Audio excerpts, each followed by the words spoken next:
دیکھیے سرکار جب تعلیم دیتے تھے تو سننے والے ابو بکر بھی تھے اور ابو جال بھی تھا، اثر ایک جیسا نہیں ہوا، اثر ایک جیسا نہیں ہوا۔ جب اس کی زمین پہ پڑا تو اس خبیث نے کہا معاذ اللہ، آپ سے ناپسندیدہ شخص میں نے کبھی معاذ اللہ سنا، معاذ اللہ دیکھا نہیں۔ جب ابو بکر پہ پڑا کہا کہ آپ سے حسین و جمیل اعلیٰ عرفہ آج تک نہ پیدا ہوا ہے، نہ ماں نے جنا ہے، نہ ابو بکر کی آنکھ نے دیکھا ہے۔ خلقت مبرأ من کل عیب کأنک قد خلقت کما تشاء وأحسن منک لم تر قط عینی واجمل منک لم تلد النساء۔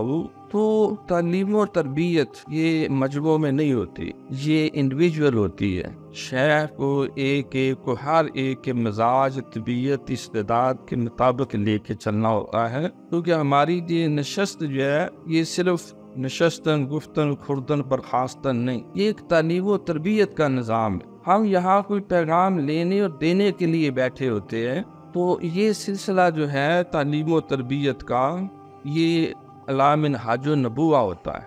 یہ وہی طریقہ ہے جو سرکار دو جہاں صلی اللہ علیہ وسلم نے اختیار کیا۔